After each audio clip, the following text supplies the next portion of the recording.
വിശദമായ റിപ്പോർട്ടിലേക്ക്. കൊല്ലം ജില്ലാ കളക്ടറേറ്റ് വളപ്പിൽ ഉഗ്ര സ്ഫോടനം. രാവിലെ 10:45-നാണ് ടൈമർ ഘടിപ്പിച്ച ബോംബ് പൊട്ടിത്തെറിച്ചത്. സ്ഫോടനം ആസൂത്രിതമാണെന്ന് പോലീസ് അറിയിച്ചു. സംഭവ സമയത്ത് കളക്ടറേറ്റിലെ 5 CCTV ക്യാമറകളുടെയും റെക്കോർഡിംഗ് ഓഫ് ചെയ്തിട്ടിരുന്നത് സ്ഫോടനത്തിന്റെ ദുരൂഹത വർദ്ധിപ്പിക്കുന്നു.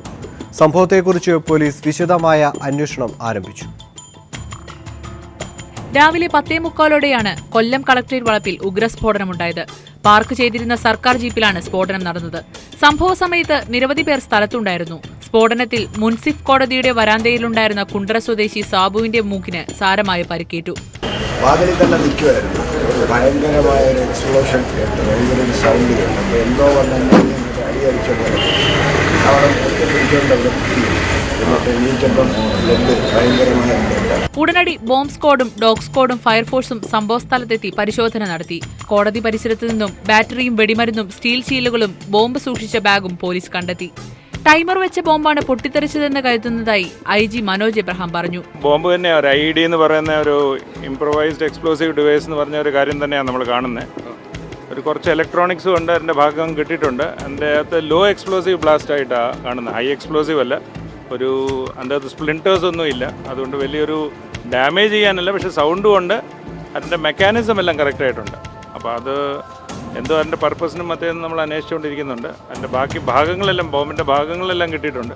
അതേസമയം സ്ഫോടനത്തിൽ ദുരൂഹതയേറുകയാണ്. സംഭവ സമയത്ത് കളക്ടറേറ്റിലെ CCTV ക്യാമറകൾ പ്രവർത്തിച്ചിരുന്നില്ലെന്ന് കണ്ടെത്തിയിട്ടുണ്ട്. 5 ക്യാമറകളുടെയും റെക്കോർഡിംഗ് ഓഫ് ചെയ്ത നിലയിലായിരുന്നു. സ്ഫോടനത്തിന് പിന്നിൽ പ്രവർത്തിച്ചവരെ കണ്ടെത്താൻ പോലീസ് വിപുലമായ അന്വേഷണമാണ് ആരംഭിച്ചിരിക്കുന്നത്. ന്യൂസ് ബ്യൂറോ, കൊല്ലം. നാദാപുരം തൂണേരിയിൽ CPIM പ്രവർത്തകൻ ഷിബിനെ വെട്ടിക്കൊലപ്പെടുത്തിയ കേസിൽ എല്ലാ പ്രതികളെയും വെറുതെ വിട്ടു. കുറ്റം തെളിയിക്കാൻ പ്രോസിക്യൂഷൻ പരാജയപ്പെട്ടെന്ന് കോടതി. എരഞ്ഞിപ്പാലം അഡീഷണൽ സെഷൻസ് കോടതിയുടേതാണ് വിധി. മുസ്ലിം ലീഗ് പ്രവർത്തകരടക്കം 17 പ്രതികൾ ഇതിനകത്തുണ്ടായിരുന്നു. കോടതി നടപടികൾ ആരംഭിച്ച ഉടൻ തന്നെ മുഴുവൻ പ്രതികളെയും വെറുതെ വിട്ടുകൊണ്ട് മാറാട് പ്രത്യേക കോടതി ജഡ്ജി S കൃഷ്ണകുമാർ ഉത്തരവിട്ടു. തെയ്യമ്പാടി ഇസ്മയിൽ ഉൾപ്പെടെയുള്ള 17 മുസ്ലിം ലീഗ് പ്രവർത്തകരെയാണ് കോടതി വെറുതെ വിട്ടത്. FIR ഫയൽ ചെയ്യാൻ കാലതാമസമുണ്ടായതായി കോടതി വിധിന്യായത്തിൽ ചൂണ്ടിക്കാട്ടി. അന്വേഷണവും കുറ്റപത്രവും വിശ്വാസയോഗ്യമല്ല, സാക്ഷിമൊഴികളിൽ വൈരുദ്ധ്യമുണ്ടെന്നും കോടതി നിരീക്ഷിച്ചു. അതേസമയം തനിക്ക് നീതി നിഷേധിക്കപ്പെട്ടുവെന്ന് കൊല്ലപ്പെട്ട ഷിബിന്റെ പിതാവ് CK ഭാസ്കരൻ പറഞ്ഞു. ഇരകളോടൊപ്പമല്ല, വേട്ടക്കാരോടൊപ്പമാണ് നീതിയെന്നും വിധിക്കെതിരെ മേൽക്കോടതിയിൽ അപ്പീൽ നൽകുമെന്നും ഭാസ്കരൻ പീപ്പിൾ TVയോട് പറഞ്ഞു. നീതി എവിടെ ലഭിച്ചിരിക്കുന്നു? നീതിയല്ല, ഇരകളോടൊപ്പം അല്ല വരുന്നത്, വേട്ടക്കാരോടൊപ്പം നിന്ന ഒരു സ്ഥിതിയാണ് നമുക്ക് തോന്നുന്നത്. സാക്ഷികൾ എന്ന് പറയുന്നത് ശിവന്റെ കൂടെ പരിക്കേറ്റ് മരണത്തിൽ നിന്ന് രക്ഷപ്പെട്ടു വന്നവരാണ്. അവരുടെ മൊഴിയല്ലേ സ്വീകരിക്കപ്പെടേണ്ടത്. അന്വേഷണ സംഘത്തിലും നല്ല രീതിയിൽ അന്വേഷണം നടത്തിയിട്ടുണ്ട്. പ്രതികൾക്കെതിരെ സാക്ഷി വിസ്താരത്തിൽ വളരെ നന്നായിട്ട് സാക്ഷികൾ പെർഫോമൻസ് ചെയ്തിട്ടുണ്ട്. നല്ല രീതിയിൽ കേസ് നടത്തിയിട്ടുണ്ട്. പക്ഷേ ഇവിടെ എന്ത് സംഭവിച്ചെന്ന് എനിക്കറിയില്ല. പ്രതിഭാഗത്തിനു വേണ്ടി അഡ്വക്കേറ്റ് CK ശ്രീധരൻ ഹാജരായി. അഡ്വക്കേറ്റ് K വിശ്വനായിരുന്നു സ്പെഷ്യൽ പ്രോസിക്യൂട്ടർ. വിധി പ്രസ്താവം മുൻനിർത്തി കനത്ത സുരക്ഷാ സന്നാഹമായിരുന്നു കോടതി പരിസരത്ത് ഏർപ്പെടുത്തിയിരുന്നത്. PV കുട്ടൻ, കോഴിക്കോട്. ഷിബിൻ വധക്കേസിൽ മുഴുവൻ പ്രതികളെയും വെറുതെ വിട്ട പ്രത്യേക കോടതി വിധിക്കെതിരെ ഹൈക്കോടതിയിൽ ഉടൻ അപ്പീൽ നൽകുമെന്ന് CPIM ജില്ലാ സെക്രട്ടറി P മോഹനൻ മാസ്റ്റർ. വസ്തുതകൾ വിലയിരുത്തുന്നതിൽ കോടതിക്ക് ഗുരുതരമായ പിഴവ് പറ്റിയെന്ന് സ്പെഷ്യൽ പ്രോസിക്യൂട്ടർ K വിശ്വനും പറഞ്ഞു. ഷിബിൻ വധക്കേസിൽ മുഴുവൻ പ്രതികളെയും വെറുതെ വിട്ട കോടതി വിധി അപ്രതീക്ഷിതമാണെന്നായിരുന്നു CPIM ജില്ലാ സെക്രട്ടറി P മോഹനൻ മാസ്റ്ററുടെ പ്രതികരണം. മാരകമായ പരിക്കേൽക്കുന്നതിന് ഇടയായിട്ടുള്ള ഈ 6 സാക്ഷികളുടെ മൊഴി കോടതി അവിശ്വസിക്കാനിടയായത് വലിയ ഒരു നിയമപ്രശ്നമായി ഉയർന്നു വരുമെന്നാണ് ഞങ്ങൾ കരുതുന്നത്. കേരള ഹൈക്കോടതിയുടെ മുമ്പാകെ ഒട്ടും താമസം കൂടാതെ ഈ കാര്യത്തിൽ അപ്പീൽ സമർപ്പിക്കുന്നതിനാവശ്യമായ നടപടികൾ സ്വീകരിക്കും. ഇതിൽ കുറ്റക്കാരായിട്ടുള്ള ആളുകൾക്ക് ശിക്ഷ ലഭിക്കുമെന്ന് ഉറപ്പാക്കുന്നതിനുള്ള അവസാനത്തെ നിയമപരമായ വഴികളും അന്വേഷിക്കും, അത് തേടും, അത് അവലംബിക്കും. അതിന് CPIM ഉണ്ടാകും. നാദാപുരത്ത് സമാധാനം നിലനിർത്തുന്നതിനായി ജനങ്ങൾ ജാഗ്രത പാലിക്കണമെന്നും CPIM ഇതിന് മുൻകൈയെടുക്കുമെന്നും മോഹനൻ മാസ്റ്റർ പറഞ്ഞു. സാമൂഹ്യ സുരക്ഷയും സമാധാനവും തകർക്കുന്ന അക്രമി സംഘങ്ങൾക്ക് പ്രോത്സാഹനം നൽകുന്ന വിധിയാണ് കോടതിയിൽ നിന്നുണ്ടായതെന്ന് സ്പെഷ്യൽ പ്രോസിക്യൂട്ടർ K വിശ്വൻ പറഞ്ഞു. വസ്തുതകൾ വിലയിരുത്തുന്നതിൽ കോടതിക്ക് ഗുരുതരമായ പിശക് സംഭവിച്ചിട്ടുണ്ട് എന്നുള്ളതാണ് ഈ സംബന്ധിച്ച് എനിക്ക് പ്രതികരിക്കാനുള്ളത്. സാമൂഹ്യ സുരക്ഷ, ജീവസുരക്ഷ അടക്കം അപകടപ്പെടുത്തുന്ന അക്രമികൾക്കുള്ള പ്രോത്സാഹനമായി ഈ വിധിയെ കാണേണ്ടി വരും. നിഷ്പക്ഷരായ സാക്ഷികളെ ഹാജരാക്കുന്നതിൽ പ്രോസിക്യൂഷൻ പരാജയപ്പെട്ടതിനാൽ ആരോപണങ്ങൾ കെട്ടിച്ചമച്ചതാണെന്ന പ്രതിഭാഗത്തിന്റെ വാദം കോടതി അംഗീകരിക്കുകയായിരുന്നുവെന്ന് അഭിഭാഷകൻ CK ശ്രീധരൻ പറഞ്ഞു. News bureau, Kozhikode. ഒറ്റപ്പാലത്ത് മാധ്യമപ്രവർത്തകരെ ആക്രമിച്ച് കൊലവിളി നടത്തിയ RSS സംഘത്തെ പിടികൂടാനായി പോലീസ് അന്വേഷണം ഊർജിതമാക്കി. കൊലവിളി നടത്തിയ തിരുവനന്തപുരം വട്ടിയൂർക്കാവ് സ്വദേശി വിഷ്ണു അടക്കം 3 പേരെ തിരിച്ചറിഞ്ഞതായി പോലീസ്.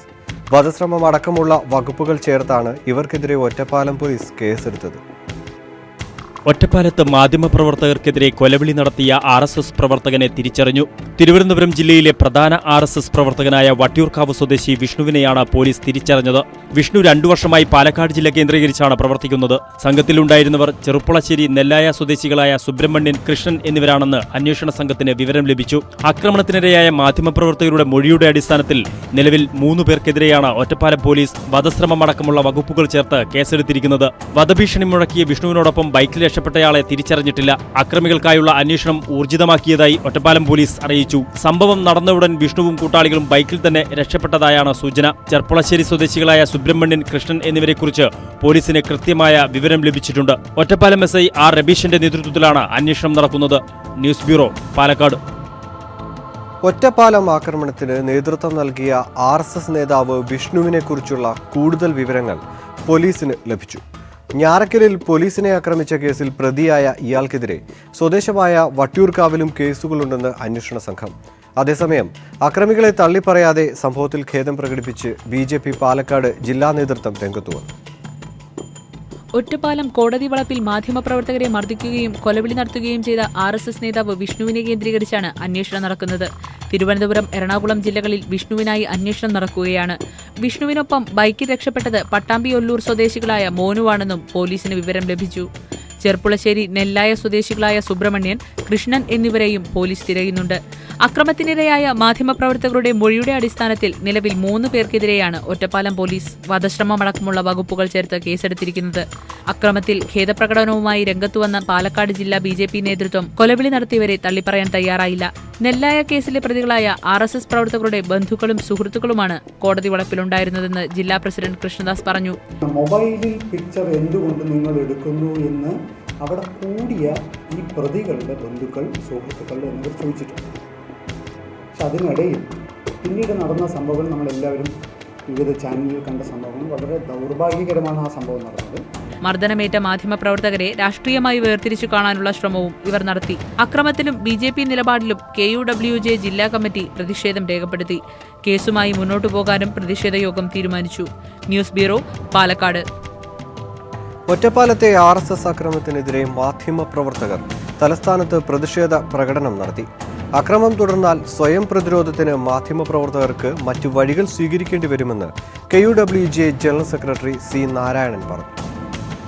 RSS അതിക്രമത്തിനെതിരെ തലസ്ഥാനത്തെ മാധ്യമപ്രവർത്തകരുടെ പ്രതിഷേധം അലയടിക്കുന്നതായിരുന്നു സെക്രട്ടേറിയറ്റിലേക്ക് നടന്ന മാർച്ച്. ജനാധിപത്യത്തിനെതിരെ നടന്ന കടന്നാക്രമണത്തിൽ മാധ്യമ സമൂഹം ഒറ്റക്കെട്ടായി തെരുവിലിറങ്ങി. കേരള പത്രപ്രവർത്തക യൂണിയന്റെയും തിരുവനന്തപുരം പ്രസ് ക്ലബിന്റെയും നേതൃത്വത്തിലായിരുന്നു പ്രതിഷേധ പരിപാടി നടന്നത്. അക്രമം തുടരുകയാണെങ്കിൽ സ്വയം പ്രതിരോധത്തിന് മാധ്യമപ്രവർത്തകർക്ക് മറ്റു വഴികൾ സ്വീകരിക്കേണ്ടി വരുമെന്ന് മാർച്ച് ഉദ്ഘാടനം ചെയ്തുകൊണ്ട് KUWJ general secretary C Narayanan മുന്നറിയിപ്പ് നൽകി. ഇതൊരു പതിവ് സ്വഭാവമാണെങ്കിൽ നമുക്കും യഥാർത്ഥത്തിൽ സ്വയം പ്രതിരോധത്തിന് വേണ്ടിയിട്ട് എന്തെങ്കിലും ചെയ്യേണ്ടി വരും എന്നുള്ള അവസ്ഥയിലേക്ക് നമ്മൾ എത്തിച്ചേരുകയാണ് സുഹൃത്തുക്കളെ. അതുകൊണ്ട് നമ്മൾ തീർച്ചയായിട്ടും ജാഗരൂകരാവുകയും ഇത്തരം അനാസ്ഥക്കെതിരെ ആശയപരമായി നമ്മൾ വലിയ പ്രതിഷേധങ്ങൾ എല്ലാ തലത്തിലും ഉയർത്തുകയും ചെയ്യണം എന്ന് ഞാൻ അഭ്യർത്ഥിക്കുകയാണ്. Press club president A Ajith Kumar അധ്യക്ഷനായിരുന്നു. C Rahim, BS president S Biju, Shyam എന്നിവർ യോഗത്തിൽ പ്രസംഗിച്ചു. News bureau, Thiruvananthapuram. തിരികെ ക്രൈംബ്രാഞ്ചിലേക്ക്. ജിഷ വധക്കേസിന് പിന്നിൽ അന്യസംസ്ഥാനക്കാരാകാമെന്ന നിഗമനത്തിലാണ് അന്വേഷണം പുരോഗമിക്കുന്നത്. അതിനിടെ പത്തനംതിട്ടയിൽ പിടിയിലായ പെരുമ്പാവൂർ സ്വദേശിയെ പോലീസ് ചോദ്യം ചെയ്തു വരികയാണ്. സംഭവത്തിന് പിന്നിൽ സ്ത്രീക്ക് പങ്കുണ്ടോ എന്നും പോലീസ് പരിശോധിക്കും. ജിഷയെ പരിചയമുള്ള ഒരു സ്ത്രീ ഇടയ്ക്കിടയ്ക്ക് ജിഷയുടെ വീട്ടിൽ വന്നുപോയിരുന്നുവെന്ന സമീപവാസികൾ നൽകിയ സൂചനയാണ് കൊലപാതകത്തിൽ ഒരു സ്ത്രീക്ക് പങ്കുണ്ടോ എന്ന പോലീസിന്റെ സംശയത്തിന് കാരണം. ജിഷ കൊല്ലപ്പെട്ട ഏപ്രിൽ 28-ന് പരിചിതരോ അല്ലാത്തവരോ ആയ സ്ത്രീകളെ വട്ടോളിപ്പടിയിലെ ജിഷയുടെ വീടിന് പരിസരത്ത് കണ്ടിരുന്നോ എന്ന് പോലീസ് അന്വേഷിച്ചു വരികയാണ്. ജിഷയുടെ ഉച്ചത്തിലുള്ള സംസാരവും തർക്കവും അമ്മയോടാണ് എന്നായിരുന്നു പരിസരവാസികൾ തെറ്റിദ്ധരിച്ചിരുന്നത്. എന്നാൽ അമ്മ ആ സമയത്ത് വീട്ടിലില്ലായിരുന്നുവെന്നത് ജിഷ കൊല്ലപ്പെട്ട് ഏറെ വൈകിയാണ് നാട്ടുകാർ മനസ്സിലാക്കിയത്. പിന്നീട് മഞ്ഞ ഷർട്ടും കറുത്ത പാൻസും ധരിച്ച യുവാവിനെ വീടിനരികിലെ കനാലിലേക്ക് ഇറങ്ങുന്നത് കണ്ടുവെന്നും അതിന് മുൻപുണ്ടായ തർക്കത്തിൽ പുരുഷ ശബ്ദം കേട്ടില്ലായിരുന്നുവെന്നും അയൽവാസികൾ മൊഴി നൽകിയിട്ടുണ്ട്. ജിഷയുടെ തോളിന് പിന്നിൽ ചുരിദാർ കൂട്ടിക്കടിച്ച ഭാഗത്ത് കണ്ടെത്തിയ ഉമിനീരും വാതിൽക്കൊളുത്തിൽ നിന്ന് ലഭിച്ച രക്തവും നഖത്തിനടിയിൽ നിന്ന് ലഭിച്ച തൊലിയിലെ കോശങ്ങളും പുരുഷൻ്റെതാണ് എന്ന് DNA പരിശോധനയിൽ സ്ഥിരീകരിച്ചിരുന്നു. അതിനാൽ കൊല നടത്തിയത് പുരുഷനാണ് എന്നാണ് പോലീസ് ഉറപ്പിക്കുന്നത്. എന്നാൽ അതിലേക്ക് നയിച്ച സംഭവത്തിൽ സ്ത്രീകൾക്ക് പങ്കുണ്ടാകാനുള്ള സാധ്യതയാണ് പോലീസ് പരിശോധിക്കുന്നത്. അന്യസംസ്ഥാന തൊഴിലാളികളാകാം കൊലപാതകത്തിന് പിന്നിലെന്നും പോലീസ് കരുതുന്നു. അന്വേഷണത്തിനായി വിവിധ സംഘങ്ങൾ അസം, പശ്ചിമ ബംഗാൾ, ആന്ധ്രാപ്രദേശ്, ഒഡീഷ എന്നീ സംസ്ഥാനങ്ങളിൽ തുടരുന്നുണ്ട്. ജിഷയുമായി ബന്ധമുണ്ട് എന്ന് സംശയിക്കുന്ന ബംഗ്ലാദേശ് സ്വദേശിക്കായും അന്വേഷണം നടന്നുവരുന്നു. പല കാര്യങ്ങളും ജിഷയുടെ അമ്മ രാജേശ്വരിക്കും സഹോദരി ദീപയ്ക്കും അറിയാമെന്നാണ് പോലീസ് കരുതുന്നത്. എന്നാൽ ഇരുവരും വ്യക്തമായ മറുപടി നൽകാത്തത് പ്രതിസന്ധി സൃഷ്ടിക്കുന്നു. News bureau, Kochi. ഫ്ലോറിഡയിലെ ഒർലാൻഡോയിൽ സ്വവർഗാനുരാഗികൾക്കായി പ്രവർത്തിക്കുന്ന നൈറ്റ് ക്ലബ് ആക്രമിച്ച ഭീകരർ ഒമർ മദീൻ ആക്രമണം നടത്തുമെന്ന വിവരം മദീന്റെ ഭാര്യയ്ക്ക് അറിയാമായിരുന്നുവെന്ന് പുതിയ വിവരം. മദീന്റെ ഭാര്യ നൂർ സൽമാനും കേസിൽ പ്രതിയായേക്കുമെന്നാണ് പുതിയ സൂചന. ഭർത്താവ് ക്ലബ്ബ് ആക്രമിക്കുമെന്നറിഞ്ഞിട്ടും നൂർ സൽമാൻ തടയാൻ യാതൊരു ശ്രമവും നടത്തിയില്ലെന്ന് പോലീസ് പറയുന്നു. അതുകൊണ്ട് തന്നെ നൂറിനെയും പ്രതിയാക്കാൻ വകുപ്പുണ്ട്. ഇവർക്കെതിരെ കേസ് ചാർജ് ചെയ്യുമെന്ന് ലോ എൻഫോഴ്സ്മെന്റ് വൃത്തങ്ങൾ വ്യക്തമാക്കി. Woken up by my parents calling me saying, "Sitora, wake up, Sitora, wake up." And I thought something horrible happened. I'm like, "Oh my God, what happened?" I called them and the first thing that they told me was, "Your ex-husband was involved in a mass shooting and, you know, reporters are at our house and calling us and they will be probably at your house too." So I was devastated, shocked, started shaking and crying because more than anything I was so deeply hurt and heartbroken for the people that lost their loved ones. വെടിവെപ്പിനെ കുറിച്ച് ഏതാനും വിവരങ്ങളെങ്കിലും നൂർ സൽമാന് അറിയാമായിരുന്നുവെന്നാണ് US senate member Angus king വാർത്താ സമ്മേളനത്തിൽ പറഞ്ഞത്. കേസുമായി ബന്ധപ്പെട്ട നിർണായക വിവരങ്ങൾ കൈമാറാൻ സാധിക്കുമെന്നും ലോ എൻഫോഴ്സ്മെന്റ് കരുതുന്നു.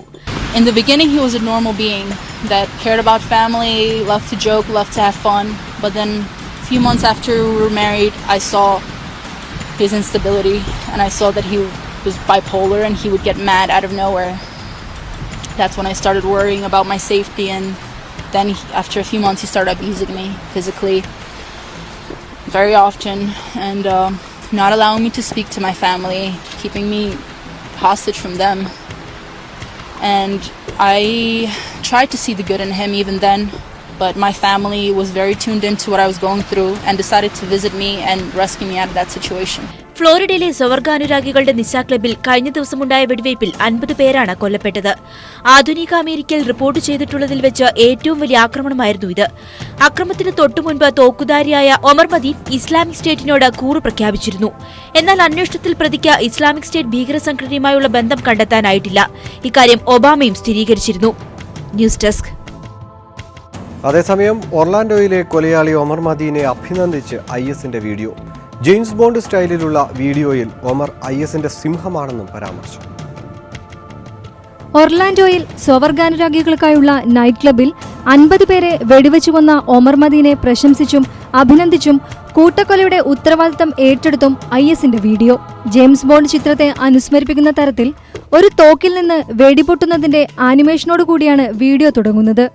Homosexuals night club Orlando Florida എന്നാണ് വീഡിയോയ്ക്ക് ടൈറ്റിൽ നൽകിയിട്ടുള്ളത്. രക്തം പടർന്ന ഗ്രാഫിക്സോടെ സീൻ മാറുന്ന വീഡിയോയിൽ 50-ലധികം കൊല്ലപ്പെട്ടുവെന്ന് എഴുതി കാണിക്കുന്നു. പിന്നീട് തറയിൽ കിടക്കുന്ന ഒരു ശവശരീരമാണ് കാണുന്നത്. ഒമർ മദീൻ ഇസ്ലാമിക് സ്റ്റേറ്റിന്റെ സിംഹക്കുട്ടിയാണ്. മുസ്ലിം സമുദായത്തിന്റെ അന്തസ് ഉയർത്തിപ്പിടിക്കാനും മുസ്ലിങ്ങളുടെ മരണത്തിന് പ്രതികാരം ചെയ്യാനുമാണ് എത്തിയതെന്നും വീഡിയോയിൽ പറയുന്നു. അമേരിക്കയിലെ അമുസ്ലിങ്ങളുടെ തല അവൻ കൊയ്തെന്ന് വീഡിയോയിൽ IS അഭിനന്ദിക്കുന്നു. International desk. രാജകുമാരിക്ക് സമീപം കുളപ്പറച്ചാലിൽ അനധികൃത കീടനാശിനി സംഭരണശാലയിൽ കൃഷി വകുപ്പ് ഉദ്യോഗസ്ഥരുടെ റെയ്ഡ്. തമിഴ്നാട്ടിൽ നിന്നുള്ള നിരോധിക്കപ്പെട്ട കീടനാശിനികളും കുമിൾനാശിനികളും അടക്കം ലക്ഷങ്ങളുടെ രാസവസ്തുക്കളും ഇവ വിതരണം ചെയ്യുന്നതിന് ഉപയോഗിക്കുന്ന വാനും ബൊലേറോ ജീപ്പും പിടികൂടി. ഉടമ ബോഡി നായ്ക്കന്നൂർ സ്വദേശി ജീവാനന്ദനെ പോലീസ് അറസ്റ്റ് ചെയ്തു.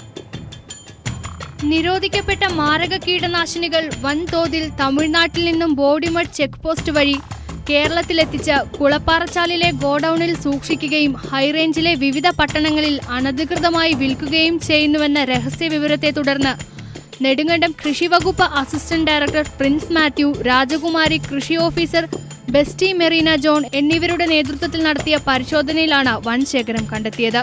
രാജകുമാരിയിൽ